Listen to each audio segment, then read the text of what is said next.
여러분 안녕하십니까? 다니엘서 10분 강해 46회입니다. 오늘은 다니엘서 5장 6번째 강의로 메네 데겔 우 바르신 이라는 주제로 우리 말씀을 살펴보겠습니다. 기원전 BC 539년 10월 13일 바벨론 제국 최후의 날이 된 그 밤에 바벨론 성에서 술 취한 왕과 고관들 앞에 신비한 손가락이 왕궁 벽에 쓴 아람어로 된 글자 메네 데겔 우 바르신의 의미를 생각해 보겠습니다. 이 문장은 메네라는 단어가 반복되었기 때문에 사실은 딱 세 단어에 불과한 문장입니다. 다니엘서 5장 26절로 28절 그 뜻을 해석하건대 메네는 하나님이 이미 왕의 나라의 시대를 세워서 그것을 끝나게 하셨다 하며, 데겔은 왕이 저울에 달려서 부족함이 되었다 하며, 베레스는 왕의 나라가 나뉘어서 메대와 바사 사람에게 준바되었다 함이니이다. 메네는 아람어로 수학의 정확성을 표시하는 낱말인 헤아려지다, 계산되다 라는 의미입니다. 이 말을 두 번 반복해서 공시하신 것은 바벨론에게 할당되었던 권한의 시간이 끝났다는 선언입니다. 마치 운동 경기에서 심판이 종료를 알리는 휘슬을 부는 것과 같았습니다. 다니엘서 2장 21절 그는 때와 기한을 변하시며 왕들을 패하시고 왕들을 세우시며, 하늘의 심판은 정확한 예언의 시간표대로 역사를 주관하신다 이렇게 말씀하시고 있습니다. 예레미야 46장 17절에도 애굽왕 바로가 망하였도다, 그가 시기를 잃었도다 라는 말씀대로 그 제국이 망할 것이라고 예언된 대로 된 것입니다. 사도행전 1장 7절 가라사대 때와 기한은 아버지께서 자기의 권한에 두셨으니 너희의 알 바 아니요 라고 예수께서 승천하시기 직전 제자들에게 말씀하셨습니다. 이 세상 종말의 시기를 안다고 함부로 주장하는 시한부 종말론은 다 거짓 예언을 하는 자들입니다. 이것은 오직 하나님만 아시는 그분의 고유 권한이기 때문에 사람이 함부로 짐작하거나 안다고 큰 소리치는 것은 그분께 반역하는 짓을 저지르는 것입니다. 두 번째로 데겔은 아람어 수동태로 역시 달려지다, 저울에 달려지다의 의미입니다.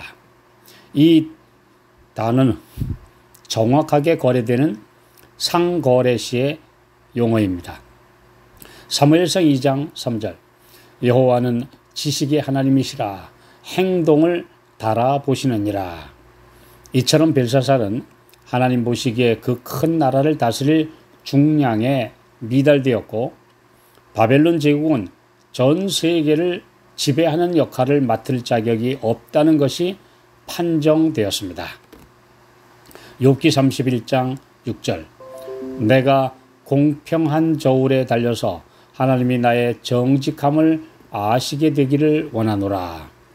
욥은 자신에게 닥친 재난의 원인이 틀림없이 죄를 저지른 대가일 것이라고 집요하게 추궁하는 그 세 친구들 앞에서 이렇게 하나님께 억울하고 원통함을 풀어달라고 호소하고 있습니다.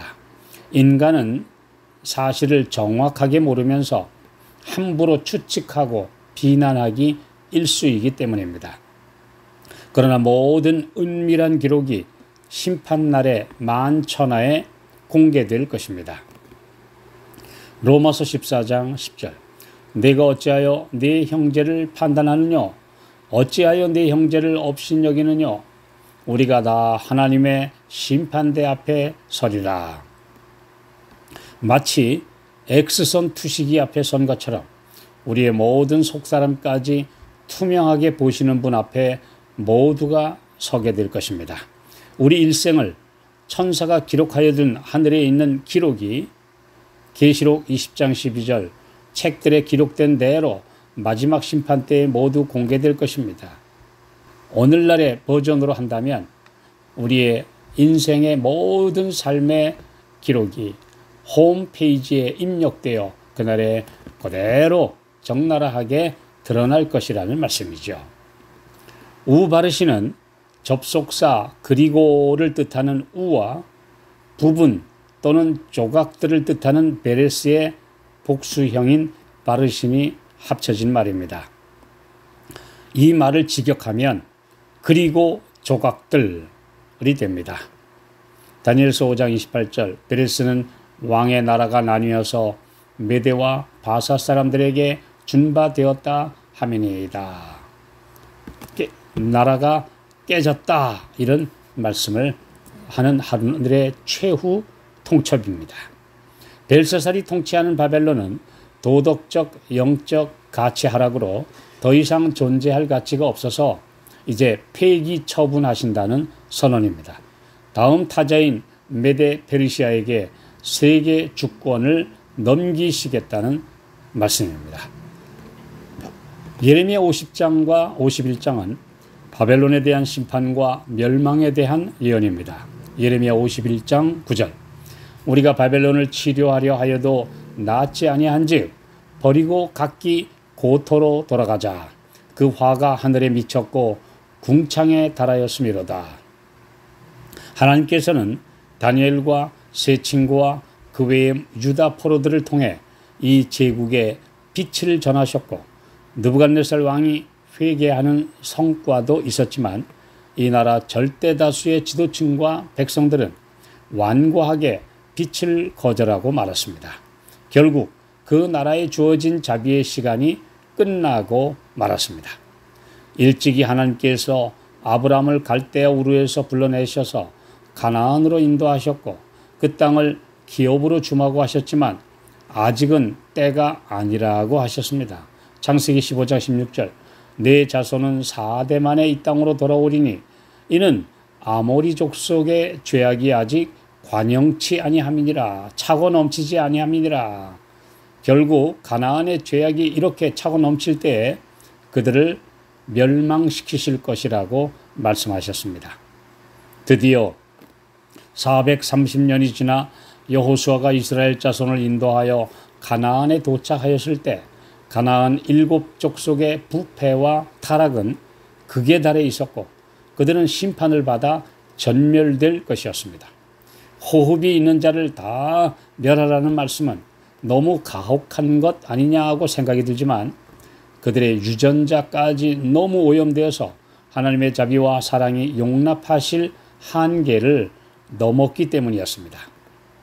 소돔 주민이 멸망 전야에 그 성의 주민들이 때로 몰려와서 남자 모습을 한 두 천사를 끌어내라.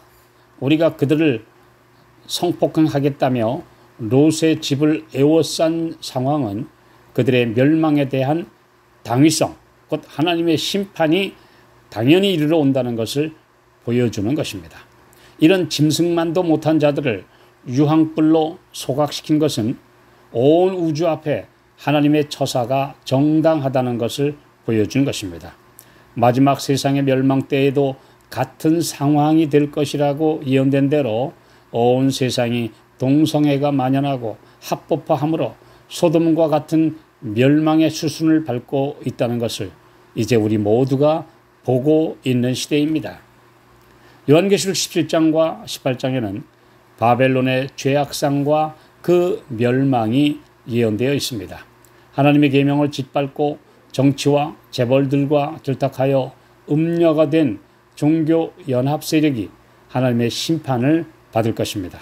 그들은 이런 죄악을 지적하고 경고하는 성도들을 핍박하며 중세시대에 잔인하게 죽였던 그 정신을 다시 부활시켜 온갖 방법으로 없애려 할 것입니다. 바로 그때 어린 양이 그들과 친히 싸우실 것입니다. 요한계시록 17장 14절 어린 양은 만주의 주시오 만왕의 왕이심으로 저희를 이기실 터이요 또 그와 함께 있는 자들 곧 부르심을 입고 빼내심을 얻고 진실한 자들은 이기리로다. 아멘. 이처럼 바벨론의 선고가 내려진 것은 마지막 때에 또다시 온 세상이 바벨론화되어서 내려질 심판을 그대로 예표로 보여준 사건입니다.